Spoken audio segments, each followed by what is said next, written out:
Good morning, everyone. It's Saturday, May 30th, 2015. Welcome to our Bible study. And Fairley is the moderator today. Go ahead, Fairley.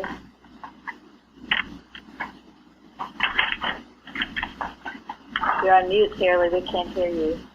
The theme is consecration versus deception. I'll read from Miscellany 190. Jesus gave his disciples, students, power over all manner of diseases. And the Bible was written in order that all peoples in all ages should have the same opportunity to become students of the Christ truth, and thus become God-endued with power, knowledge of divine law, and with signs following. Jesus declared that his teaching and practice would remain, even as it did, for them also which shall believe on me through their word. Then, in the name of God, wherefore vilify his prophets today, who are fulfilling Jesus' prophecy and verifying his last promise? Lo, I am with you always. It were well for the world if there survived more of the wisdom of Nicodemus of old, who said, no man can do these miracles that thou doest, except God be with him. Thank you. Thank you. Okay, well, number one, what was the circumstance of Israel at the time of Samson's birth?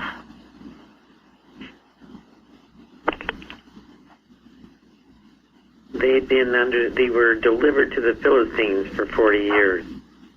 And I like the way the Bible said, the children of Israel did evil again. Then delivered into the hands of the Philistines. Thank you. Number two, what is a Nazirite? Fairley? I have a lot more to say about the first one. I was just waiting to see if anyone else would. Oh, sorry. That's okay. Yeah, we need to give people plenty of opportunity to answer here. Yeah. Okay, sorry. That's okay. In one of the commentaries I read, and I'm sure it's true, it said that in this instance the Israelites did not cry out to the Lord for help.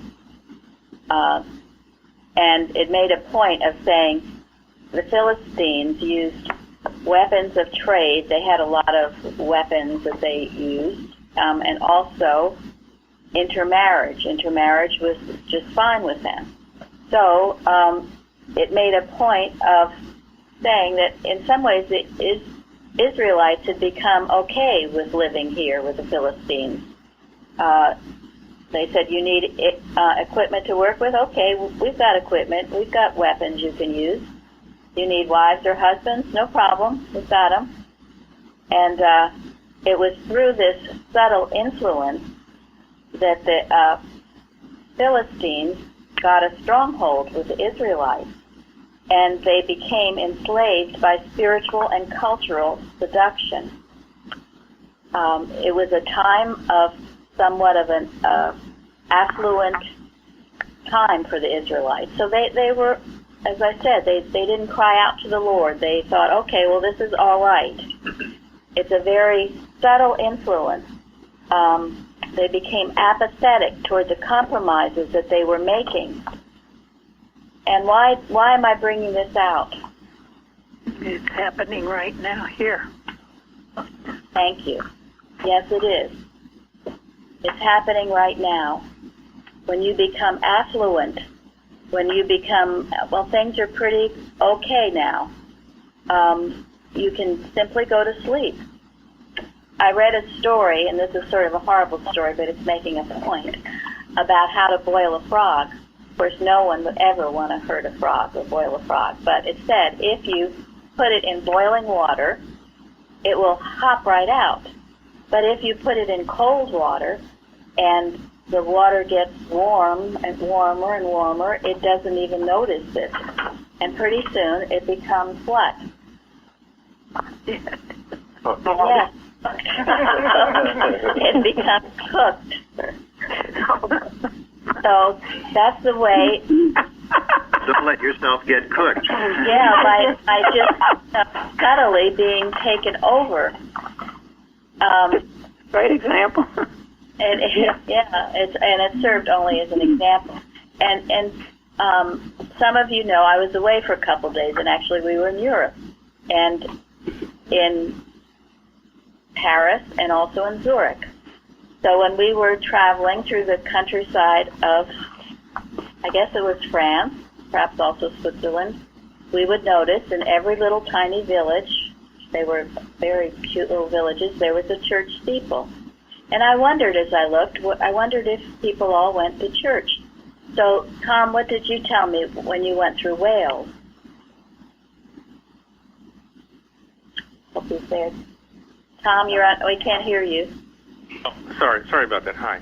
Yeah, so a friend and I, we did a bike trip through Wales, and actually his ancestors come from Wales. So, we stopped off in these little villages because it was a bike trail that actually went through the mountains through Wales. And, every time we came to a village, there was one of these nice, small, sort of stone churches, and most of them were locked up.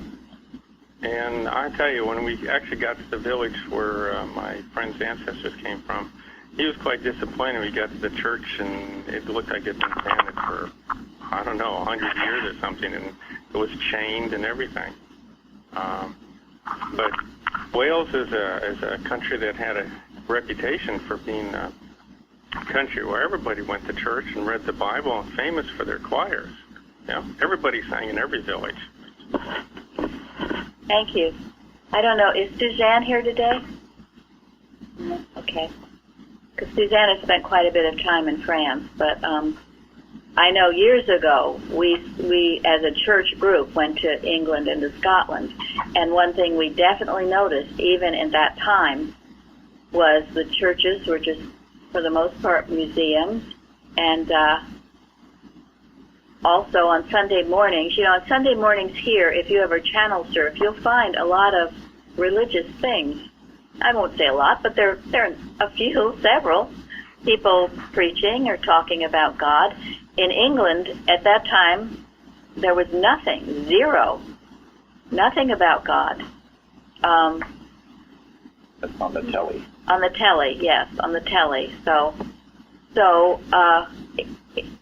And the other thing is, I talked to someone who, he was born in the Netherlands. He's Dutch, but then he lives in Zurich, Switzerland. He travels all around, leading a happy life.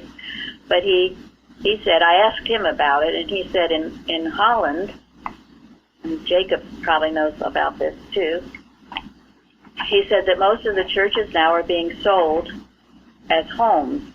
People are converting them into homes. Mm-hmm. And several months ago, and I did mention this at a round table, I saw in the Wall Street Journal a big article they have on the weekends, this mansion section, and it said how churches in the United States were being converted to homes or to condominiums. And I thought, and I looked, and sure enough, there was a big Christian Science church in Seattle that had been converted to a condominium. That's not that easy to do, but they do it. So, as Jean said, this is the point, and this is the slow, taking a little bit here, taking a little bit there, getting people complacent with their affluence, no longer needing God. The good news is that what they are rejecting is old theology or the Christian Science culture. They're rejecting that. That's the good news. They should. If the religion no longer meets the needs of the people, perhaps it should be rejected. The bad news is, what is filling the void? Okay. So that's where we have to come in. Thank you. That's our job. It's our purpose for being here. That's exactly right, and that's why I want you to be so awed in a way about what we have to do. Go ahead. Sorry, to give an example of how things have changed in recent years and people's views towards this. A long time ago, I don't know how many years ago, but not that many years ago, there was an Episcopal church in Chelsea beautiful church on 6th Avenue in the area called Ladies Mile, not far from the Episcopal Seminary. So, I mean, it's really grounded because this is a really important seminary for the Episcopal Church. Well, they had lack of membership, and they sold it, and it became, if you may have heard it, Limelight, which was one of those infamous disco places, nightclubs. Gee, no, I didn't. Yeah, my in-law family were all very deep Episcopalians. They were just so shocked and upset that the church had lost this building, and it was a shock to them. And they were very upset about this and how it happened, you know? But, you know, so I don't know if anybody heard of Limelight, but, you know, and that was just kind of like really hard on them. But, you know, now, like, churches are closing left and right all over New York City. And it's now people are blasé about it. So while it was a shock to them before, it's now kind of accepted that this is the trend and this is what's happening. It is interesting, though, in contrast, talking about churches in Europe closing, in Eastern Europe, and specifically the countries that were part of the USSR, Christianity is thriving, and they cannot get enough Bibles over there. And there is even a group of Russian, Ukrainian Christian scientists. So that movement has started there. And I think Benjamin would probably confirm that that's also true in Africa. I think where people have struggled so hard to struggled in various avenues of life, as in USSR, where it was illegal to go to church. And now that they have that freedom, they are certainly hungering for it and really coming to church. Thank you, Sana. Yes, and I've also heard China, that they can't get enough Bibles in China. The simple answer to that is probably, in my opinion, is in those countries like you mentioned, Africa and some Eastern Europe, where you see churches, the population of churches are growing very rapidly, is because government don't get involved in who goes to church and who doesn't. The way you see here in the U.S., government tells people you cannot mention church in schools. How would children know about God if you're not allowed to say God in a classroom? That can only happen here. But in some of those areas, they don't usually have these restrictions where government will tell you if you can bring Bible to a classroom or not. As long as you're a Christian, you're free to do that. It helps to develop this knowledge of God from the early stage. That's the key. The early stage which is being lost in the Western world is the with the children? With the children, yeah. Right. Yeah. And it's being lost because their parents don't give a rat's. Well, the parents don't really care either. It's but these parts of the world where Christianity is growing or of interest, they're starting from a base of zero.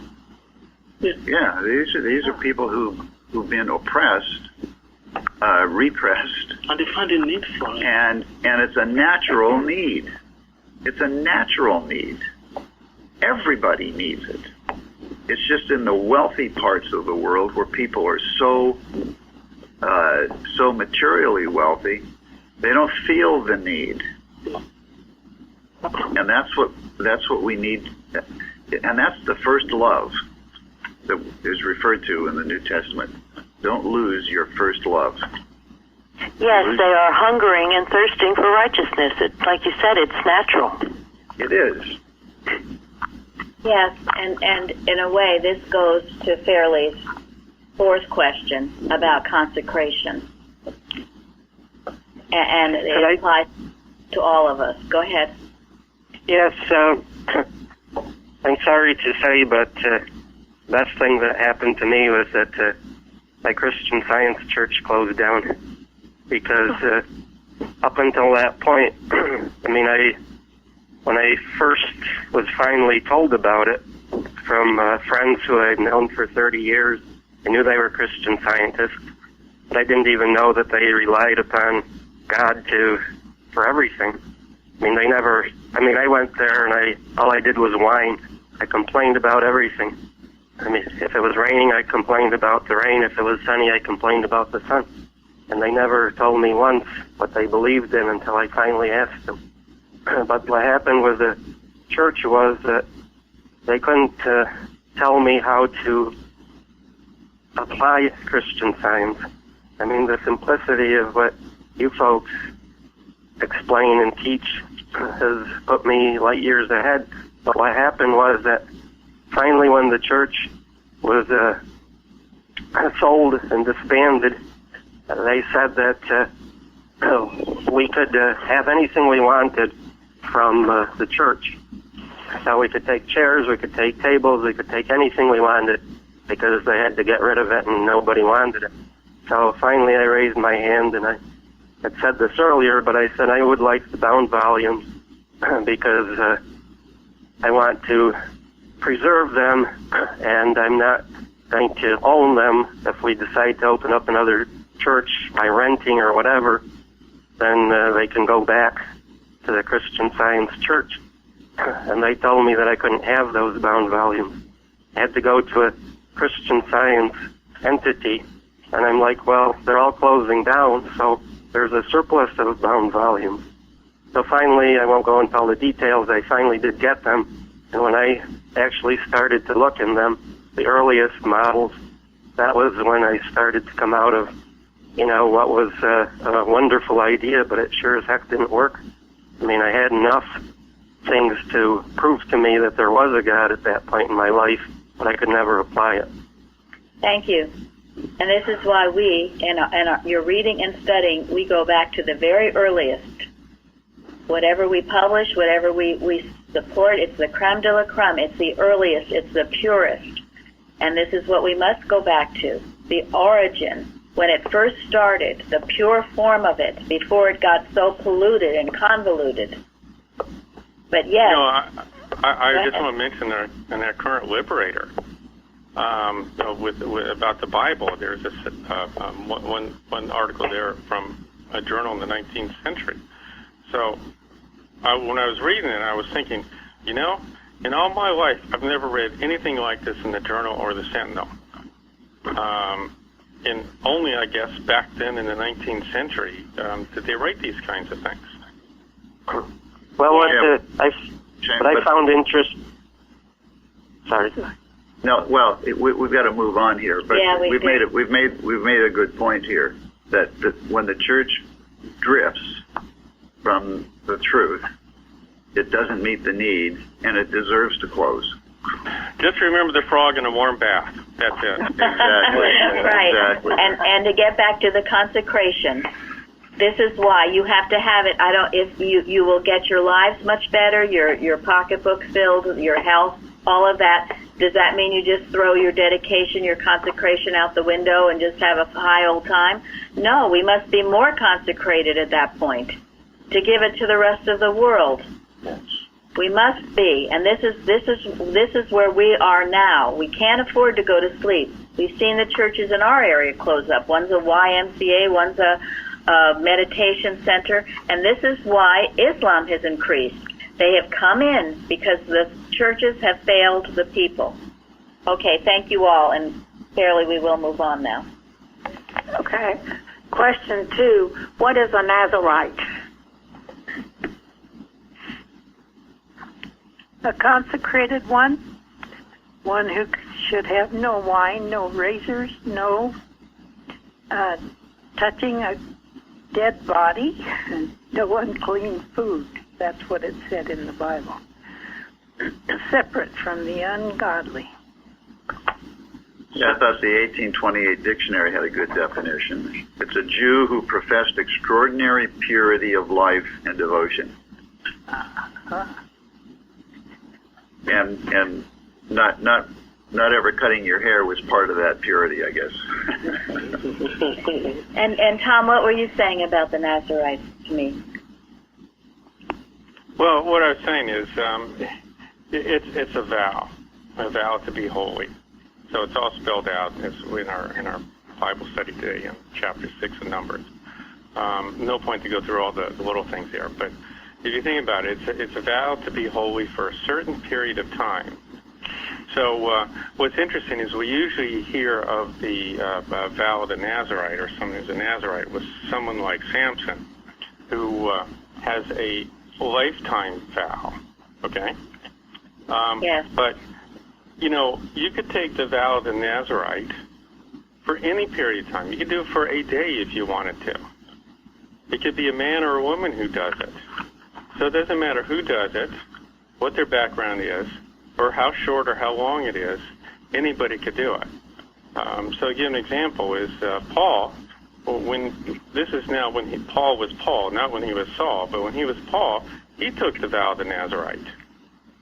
Not a lifetime vow, but he did take it for a period of time. Interesting. Yeah. But what makes Samson unique is he essentially, his mother took the vow of the Nazarite for him when he was born, so he has a lifetime vow. That is kind of unique, a lifetime vow. But really, it could be anybody at any time, for any period of time. Thank you. Yes. And his mother sort of had to be one, too, before he was born. She wasn't, she had some of those rules. But for Samson, it was different. It was not voluntary. He had to do it, and it wasn't just for a certain amount of time. It was for as long as he lived. So it was different for him. Thank you. Anybody else on that? I'm sorry. Go ahead. Tom mentioned all these little rules about being a Nazarite, and I found in one of the commentaries there was a reason for that. That then the Nazarite could not be tricked or fooled by the outside world if he followed all of these rules. I thought that was interesting. Yeah. Oh, that is interesting. Thank you. And I found an Israelite consecrated to the service of God under vow to abstain from, and then it had the alcohol and all those. I thought that was very interesting, that they were consecrated to the service of God. Okay, thank you. All the specifics are metaphorical, like the cutting of the hair. You don't want to cut off your thoughts of God, do you? So those of us that are so self-satisfied with our wealth and whatever, how much of the thoughts of God have we cut off if we fall for it? So I'd like to know, Tom, is this something you would recommend to us? To take this vow? Well, you're not supposed to drink anything of the vine, so yeah, I'd recommend that. No, just kidding. But, I think there's no different than we've talked about before about sort of all the rituals and stuff like that in the Old Testament. But, yeah, we've kind of had similar discussions like this before, Yeah, thank you. Anyone else on that one? Well, does anybody know who else had a lifetime vow? Samuel? Yeah. Samuel and John. Yeah. Samuel and John? John the Baptist. Okay, thank you.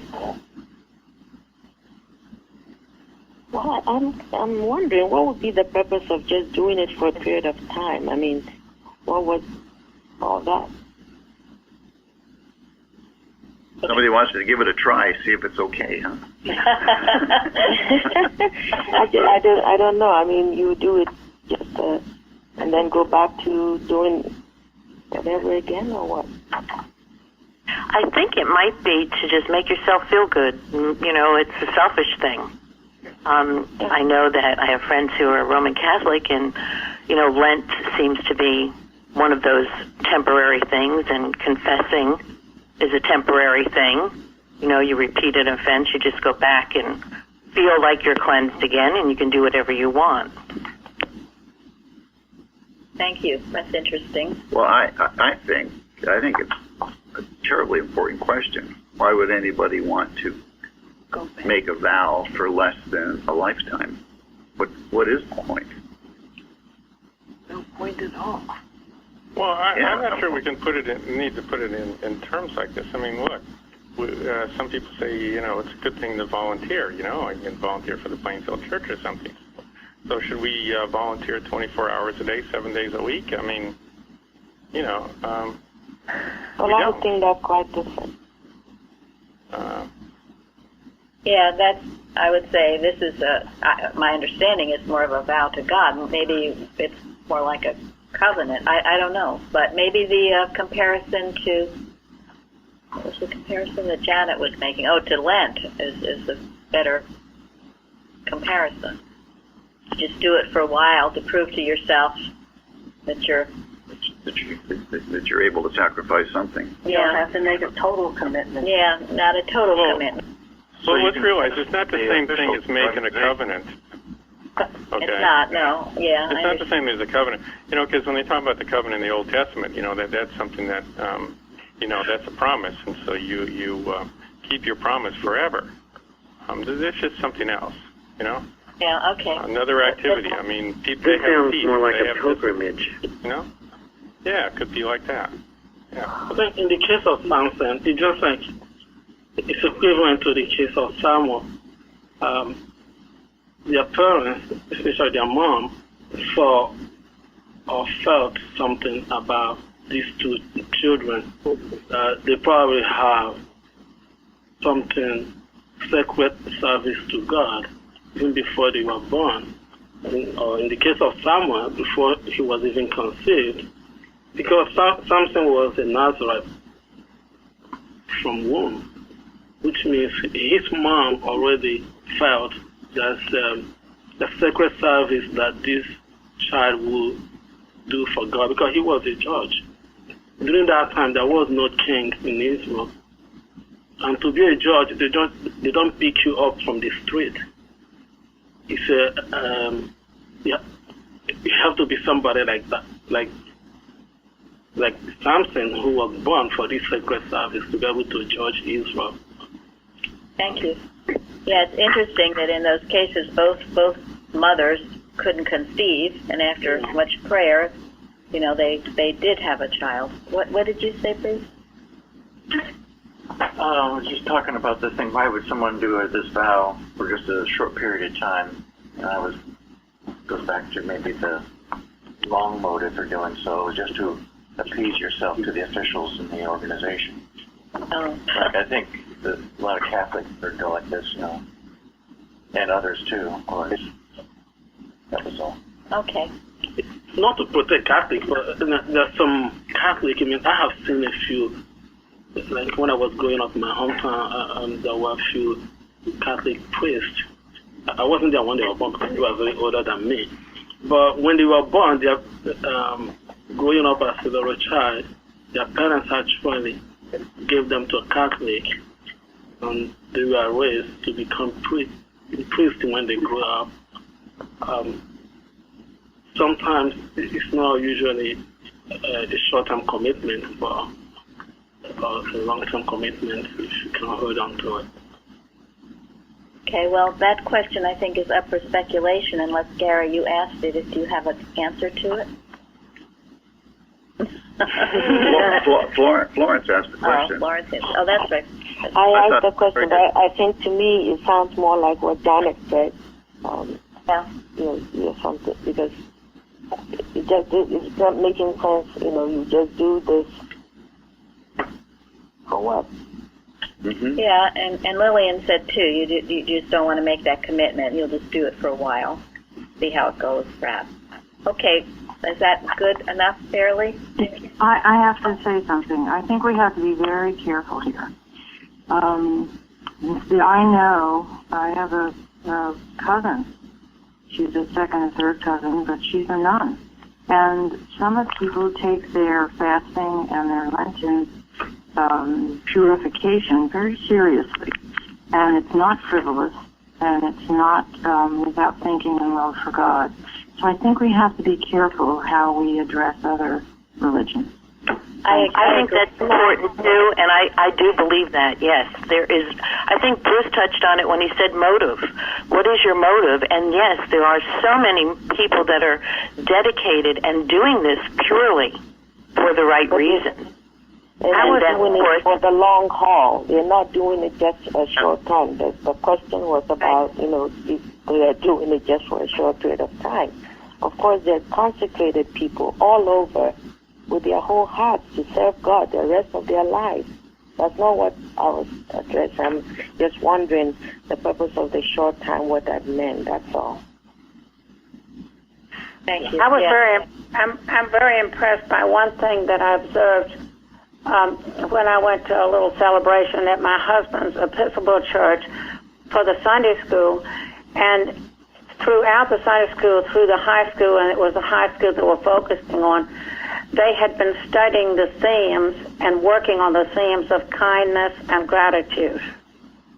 And I was really impressed because the Sunday schools that I know of before had not done anything quite that specific or that intense. Thank you. Yeah, I think it's very important that we're careful. We're not talking about other religions. Frankly, we don't know that much about them to talk about it anyway, nor do we want to be at all critical. Mrs. Eddy certainly, if you read her writings, says that. So thank you, Darty. You're absolutely right. So, and it is a matter of motive, and anybody in any religion, some are very devoted, and some aren't. So it really has nothing to do with, quote, the religion. That's why I said that. The person that I know, even though he's Catholic, but he's very devoted. Of course. Oh no, we should be very supportive of anyone who dedicates, their life to service to God. Whatever their quote religious affiliation is. There are a lot of different paths that people go through. Right. I mean, we have to be supportive of where people are going, regardless of where they came from. So, I find it. Go ahead.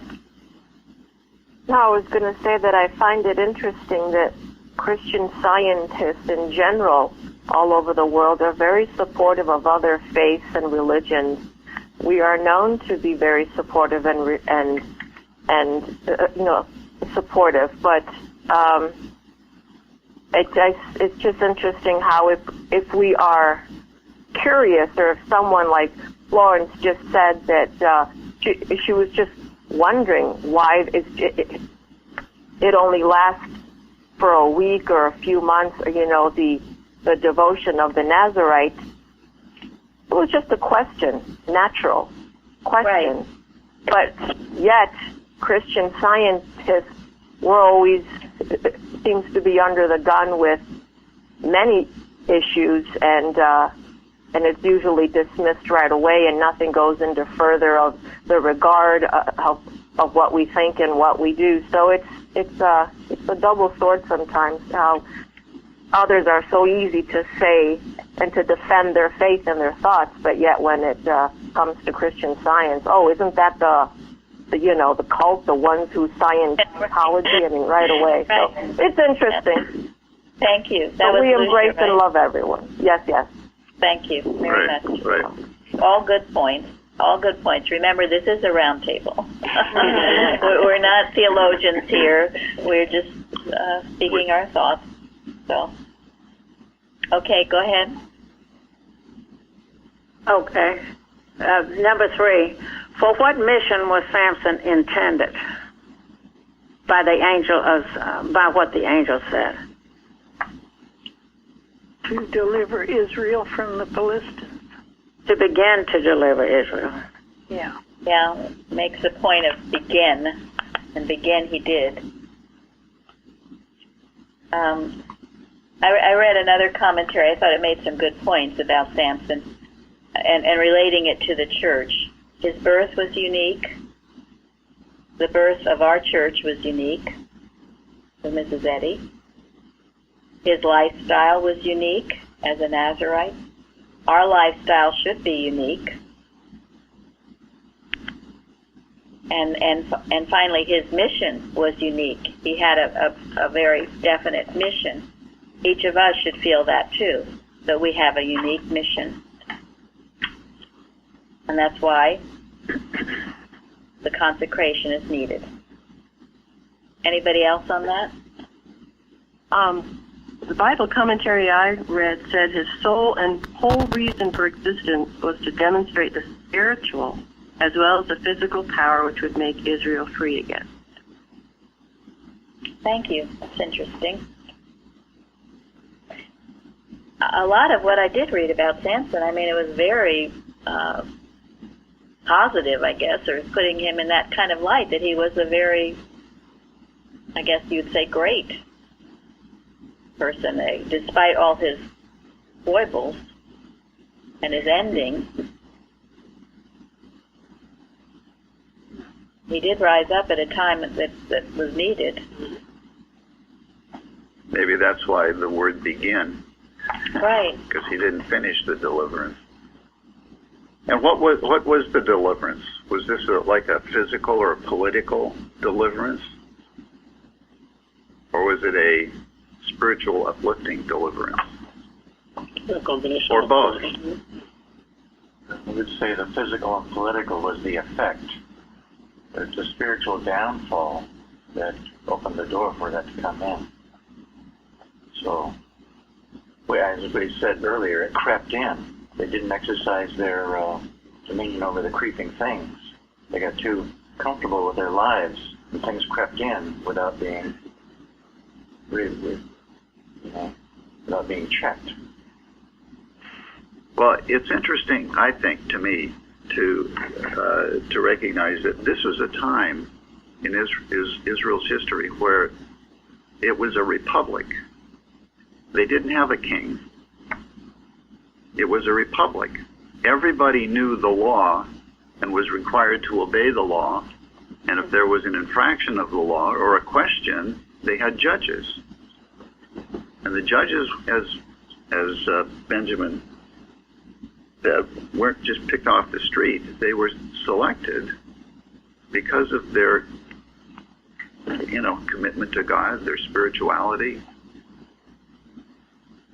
And if the Israelites slipped and became taken over, they couldn't blame their king.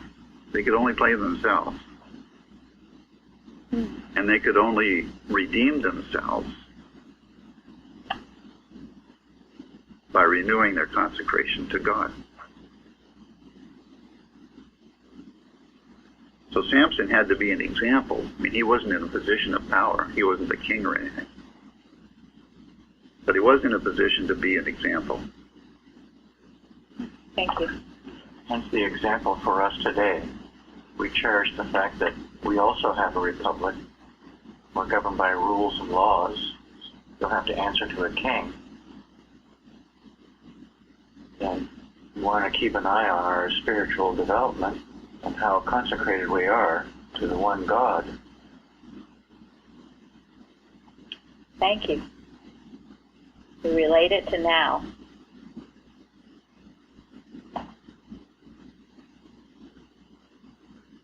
Anyone else? I was just going to say that that's what I love about these Bible studies, because you can relate it to now. It's so helpful. Yeah, it is. It is wonderful. Thank God for it.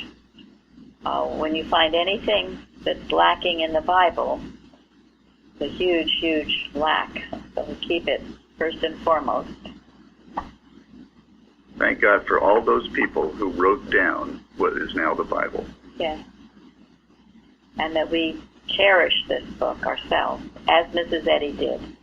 Because there isn't any situation we have today or could have today that didn't also exist somewhere in the Bible. Yeah, right. And have an answer for us. Right. And we just need it. Okay, Fairley? Okay. What is consecration, and how can we consecrate our lives? It's to dedicate to a higher purpose, to separate yourself from things that are worldly, unclean. Make a covenant, commitment. Thank you. Yeah. It is a commitment to service to God. One of the characteristics of this commitment is it's unselfish. I love what you said. It's a dedication to a higher purpose.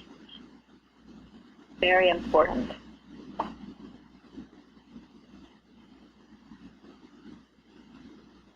Key element of consecration, a higher purpose. You're not consecrating yourself to yourself and what you want, to a higher purpose, a higher mission. I always see consecration as a constant commitment. Because when we say commitment, people say, well, I made a commitment 2 years ago. Did you keep it? Right. It has to be constantly reviewing, making sure that it's still going on. I'm still committed to God, to the things of God. Thank you. Right. It's more than just commitment. Yeah. Right. And that goes back to Florence's question about the Nazarite. You know, how can you consecrate yourself for only a few days later, for however long? Is that really consecration? Right. So this is good. Thank you, Benjamin. A constant, always reviewing yourself. That's why we review yourself every day at the end of the day. Have you done the best you can by God? That's what keeps it alive. Thank you, Benjamin. That's so true. Thank you. Constant review. I think that's why if we look at Christian Science as a way of life, makes it more practical. Getting rid of old habits or distractions, things that used to take up time that we don't have time for anymore. Thank you. Thank you. I also think it's... Someone has their computer. Turn your computer off. We're getting an echo.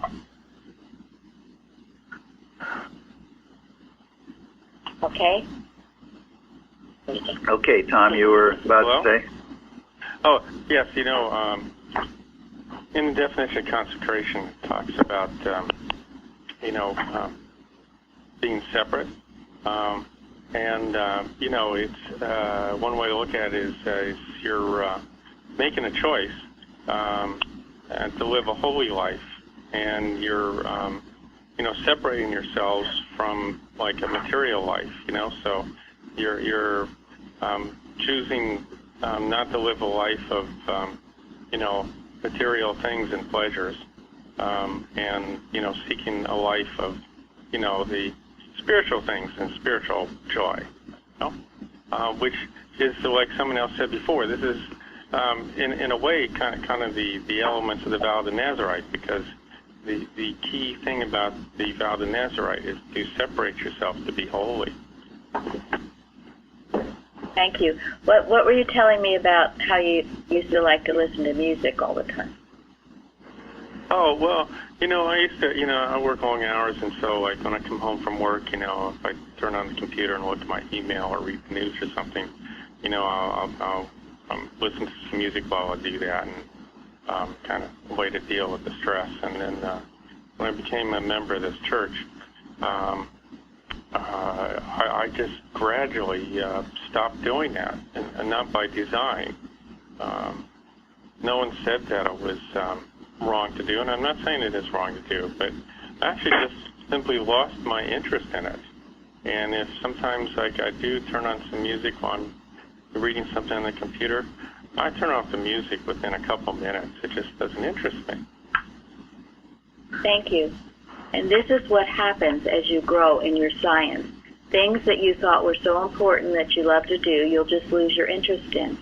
And your interest becomes more and more focused on God. Now, we're not being critical of anyone who loves to listen to music. But I know in my own experience, if I listen to it for any length of time, it takes you somewhere. You can't really focus on God if you're thinking about the music. And that, to me, I object to that. I want to be able to be quiet and to listen and to hear God's voice. If I listen to music, it's for a certain period of time, but not just ongoing, where perhaps at one time in my life I did. Like Tom said, you just turn on the radio or the music, you listen to it constantly. Some people listen to it because it blocks out God. But here again, we're all at different states and stages. But you will find as you grow, things you once did and once were important to you, no, you just don't. They become offensive. You just don't want to do that anymore. Sometimes reading novels, reading books, all of those things fall off. Maybe some patterns of the way you ate food or drank coffee. Go ahead, Tom. Well, I'm just saying what to me is remarkable was not through denial. Yes. I didn't say, oh, no, I now am a member of the Plainfield Church. I need to live in a certain way, and so I will stop doing this. Deny it. No, that's great. It's things that get in the way of your hearing God will drop off. Things that get in the way of hearing God, you won't be comfortable with them anymore. And this is true of things that have been mentioned. It's also true of people. People who are not a good supportive influence for you will no longer be in your presence. You'll find there are people you just don't want to be with anymore for that reason.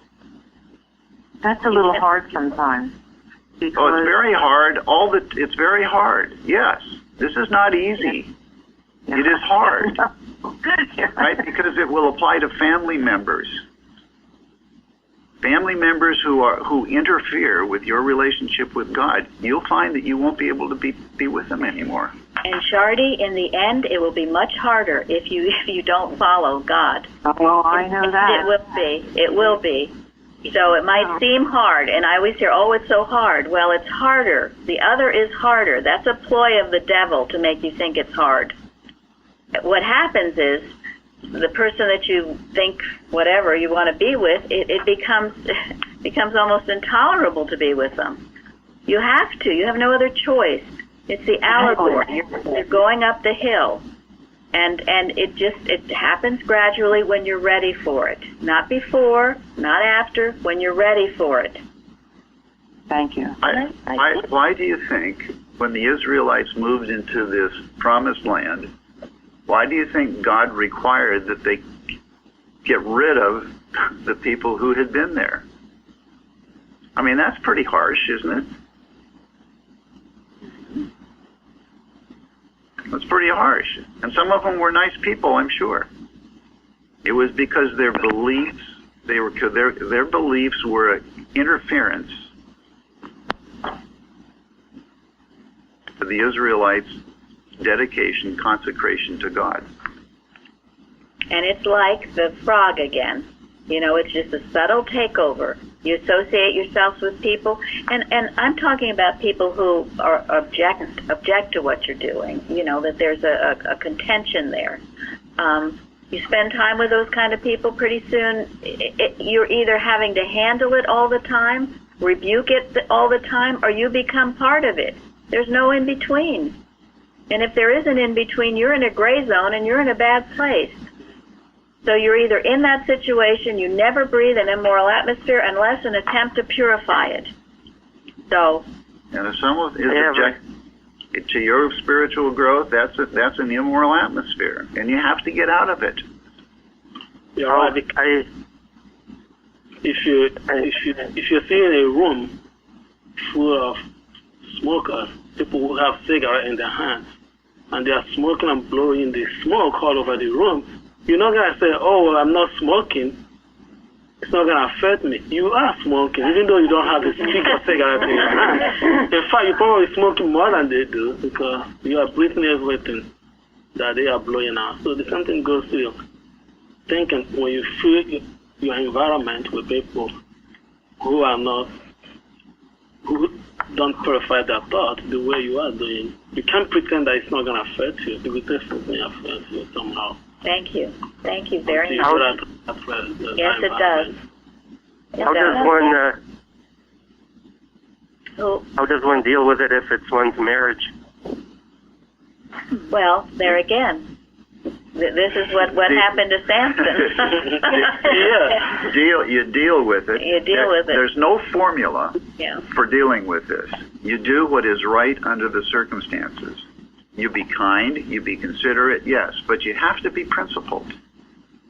and recognize that whatever you do, whatever is right for you will also be right for the people around you that are affected by it.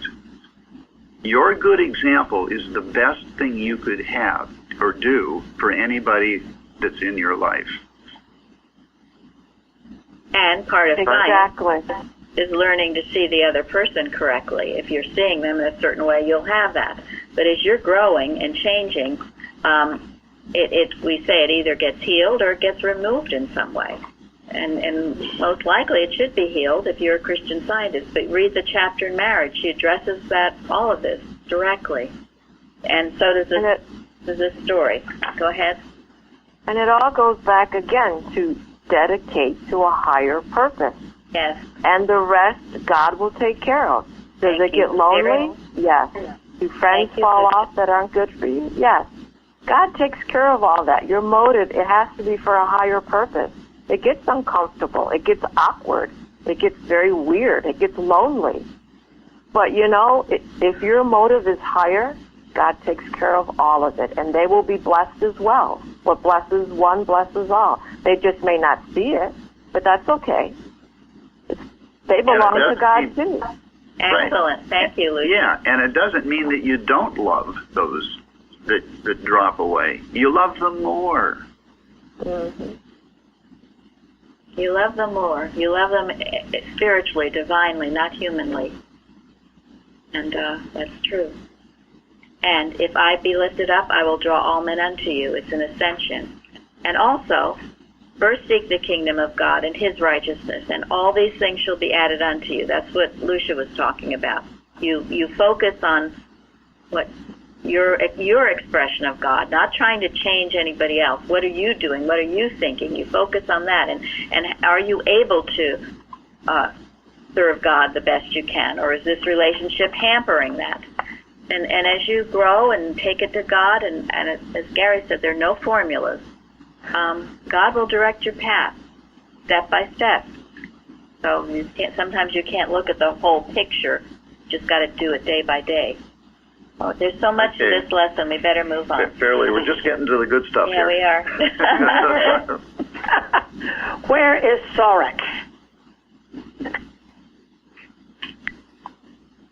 Yes, I have a Philistine valley. It was between the Israelites and the Philistines. I mean, a valley between the two. Yes. Yes. Yeah, right on the border. It's border actually of the northern part of Judah, but right near Dan. Okay.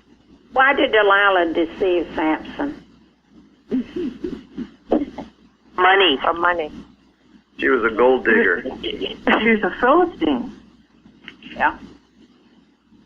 I read that it wasn't sure what she was, but whatever she was, she was. She was a spy and a gold digger. Yeah. I read that she was a courtesan. Oh. Yeah, well, and during times of war, courtesans are recruited to be spies. Yeah, and it's been very successful. Just was reading about that in the Revolutionary War. Very successful. But what about Samson may have left him open to being deceived? Lust. He liked him. Yeah, he liked the girls, didn't he? Yeah. This is an important point here on ancient and modern necromancy. This point, because in the lesson it says mesmerism or animal magnetism was first brought into notice by Mesmer in Germany in 1775. According to the American Encyclopedia, he regarded this so-called force, which he said could be exerted by one living organism over another. Now he said it's a mean for alleviating disease. And then he says there exists a mutual influence between the celestial bodies, the earth, and animated things. Animal bodies are susceptible to the influence of this agent, disseminating itself through the substance of the nerves. Now this is the belief, okay? And you better know this is the belief. because you can come under the control of somebody. You read the story of Samson, you say, how stupid can one person be? But he was mesmerized by her. He came under her thought. Now, science says this is impossible. It's not the truth. We are under the control of the one mind, and that's the only mind, and that's the only influence. But my friends, you have to know this, and this is why you have to be consecrated and alert and awake, or you will be deceived by something. You'll have an Achilles heel. I mean, men are notorious for women, and women know it, and women use their charms to get men to do things they shouldn't. You read about it in the paper all the time. And I keep wondering, how stupid can men be? But it happens again. But this is why. It's this belief, this subtle influence. And the same things can happen to women. Women get so controlled by men. There's a female counterpart. I mean, it's something. And it appears to be a very prevalent, people will call it normal, influence. It's how you get sick. It's this influence that, you know, someone is thinking this or that, or watch it. And this is why what we're doing and why Christian Science is so extraordinary. You know, in the Communist Manifesto, they say that we won't be taken over from without. It will be from within, just as it was here with all these influences of the Philistines. So you say, oh, it's hard to make these decisions, it's hard to have to leave someone. Well, if that person is influencing you erroneously, honey, it's not hard. You better wake up and get going. What will be hard is the end of the road where you'll find yourself, as Samson did, repenting, but yeah. And you're constantly trying to say, oh, this is hard, you can't do it, and it just keeps hammering and hammering. That's right. It keeps hammering and hammering. Oh, it's so hard. Or she's so sweet, she's so beautiful. Oh, wow, you know, frankly, I don't even care. I don't care anymore. I'll just go along whatever she says, I'll do. I have to emphasize, this is the whole thrust of this lesson. How did Hitler do what he did? How was there this mass mesmerism? It's this. And also in the Communist Manifesto, I understand that they mention Christian Science. Christian Science is known as the one thing, if you're in that right mind and if you know there is no other influence, you cannot be reached or touched. You cannot be made into this zombie. This is why we consecrate ourselves to it, because it's so important. It's the only safety. It's the only answer to every problem. Any problem you have is a result of this. Yep. And Samson started down the wrong path early on because his parents were very disturbed when he wanted to marry a Philistine. Right. Yep. But then that caused all kinds of trouble. He didn't learn that one. But he was going to, regardless of what they said. Yeah. Yep. Yeah. And he did, and he got in a lot of trouble over it. He did. In a lot of trouble. And Jeremy just said he didn't learn the lesson. So you have these experiences. Something goes wrong, something's not right, something's a big mess. Please learn the lesson. Don't just say, oh, well, that's okay, so what? So then you're going to have it again. But more. But more. Yeah, more. That's the thing that got me, because in the lesson it talked about Delilah, who urged him until his soul was vexed. Yeah. But he wouldn't separate himself from her? Yeah. He'd say, sorry, I'm not just having this. You couldn't do that? It's like all the suggestions that come. They will insist, it keeps coming, it keeps coming, it keeps coming until you absolutely say absolutely not. God is my mind. Thank you. You either say that or you say, I give up, I give in. Oh yeah, my soul is vexed, I'll do whatever you say. But yes, what Florence says is the right answer. What I just said is definitely the wrong answer. But that's how it does persist. It persists until it knows that you mean business and you won't listen to it. If there's anything in you that will correspond to it, it will keep persisting. And Delilah knew. Delilah had Samson all figured out. She knew that there was a way she could get to him. And you read the story and you see how she kept trying to trick him. And I mean, it was so. She proved she was trying to trick him. Yeah, she proved to him that she was a spy, and he still stuck around. What was he thinking? That reminds me of the wives that will not get rid of their husbands. They will not leave them. They'll stay there. Well, they're beaten up. There is a lot of that, too. Well, that's Absolutely. true. This is the control. That's right. She's talking about abusive husbands or wives when they refuse to give it up. Over and over and over and over. But we have a very patient God, and it happens over and over. But, you know, God still gives you the opportunity. God's grace, you can still come out of it. Doesn't matter how long or how hard it takes. But getting them to understand that is something. Yes. It's interesting. Go ahead. Samson was a Nazarite in name only. There is absolutely no indication that he ever turned to God for anything. You read his entire story there. He's totally ruled by his own emotions, his own desires, lust, hatred, vengeance. He did some of the most wicked things, and there was no humility, no turning to God for guidance, very sensuous. It's interesting, the contrast between him and Samuel. I mean, 2 chapters away is the story of Samuel. His mother devoted him to God too, but she turned with much greater consecration and was immediately able to hand him over to Eli and allow his life to be guided by God. And so the stories, there's a great contrast in those 2 stories. Yeah, there's probably a big difference in their mothers, too. Samuel's mother, we knew her name, we knew a lot about her. Samson's mother didn't even have a name. Well, and that's why, you know, I guess maybe it was Elizabeth who said something about the spiritual and physical. Because I always thought Samson, wasn't anything you wanted to model yourself against. And yet, in reading about him, it gave him a lot of credit for many things, unlike what you just said, Son.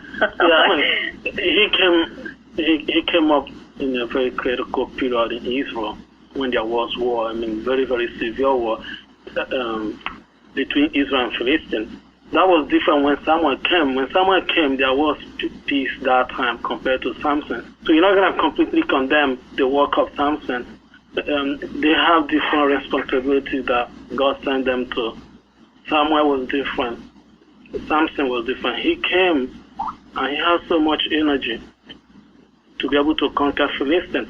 But along the line, he did not uphold that covenant that he had from the beginning that made him to marry this woman.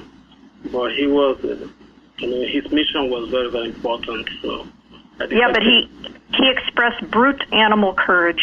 I don't see any spiritual qualities. Yeah, but it was significant. Even David, what about David? Was David king of Philistines bad too? It was important during that period of David, which was different from other kings who came after David, who did not have to kill Goliath and other Philistines.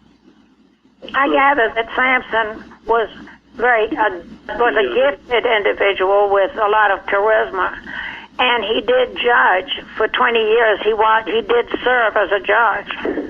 Right.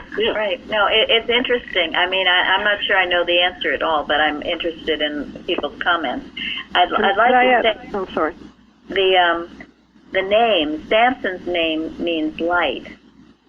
Delilah is one who is heavily burdened. Zora, the place, was a sting like that of a wasp.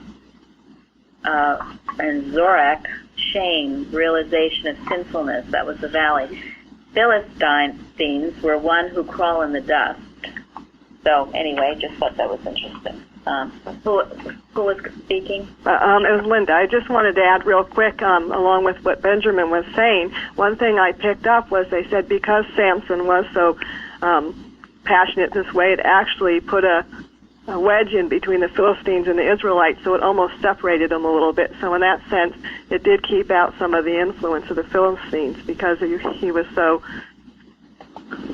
irritating to them, and it divided. Mm-hmm. Thank you. And we need to remember that history is written from people, millions, few hundreds, thousands of years ago, in light of the circumstances that the people were in. We read about Samson, and what is emphasized is his physical strength. You're right. I mean, he comes across as a very physical person. But they were at war, and they needed physical strength to win the war. Mm-hmm. But so, that's how it was written. But there had to be something good there. With Mrs. Evans, for instance, she was tough as hell. A lot of people objected to that, but she was needed to stand up in the way that she did. She was a fighter. Yeah, she was a fighter. But we needed a fighter. Yep. Because we were under attack. And there's great criticism because of that, but to Benjamin's point. No, during the time of Adolf Hitler, there has been somebody from the other side of the continent, or the other side of the Atlantic, or however you may say it, who has the God to stand up to him. Do you know how many millions that would have been saved? But nobody has the God to do so. And he was like the Philistines in those days, and he was like a lion, and everybody was run away from him until millions of people, innocent people, died before the war was able to at last woke up to him. Yeah, thank you. All of these are interesting, and again, we are a round table with various thoughts. So, and our time. Sounds like. Yeah. Okay, a few more people. Our time is over, actually. Something brief. Who was speaking? Was that Mike? Yes. I was just going to say it's the same thing we have going on today, just using brute strength, and I'm sure Mrs. Evans didn't knock over pillars and throw bombs. So there's a big difference. You got to be tough, but you don't need to go kill people. Well, but that was, different time and place as Samson. So. Right, but we're doing that today. It's the same thing. Right. It hasn't ended, so that's all I'm saying. Well, we definitely still need this toughness. Anybody else before? I think we will probably go forward tomorrow fairly with the rest of the questions. There's a tremendous amount in this lesson that we can't overlook. So we'll continue. We'll continue tomorrow. Does anyone else want to say anything before we close? Okay. Well, very lively. Thank you, Fairly. Yeah. Thank you. Thank you. Thank you, everybody. Thank you. See you tomorrow. Recording stopped.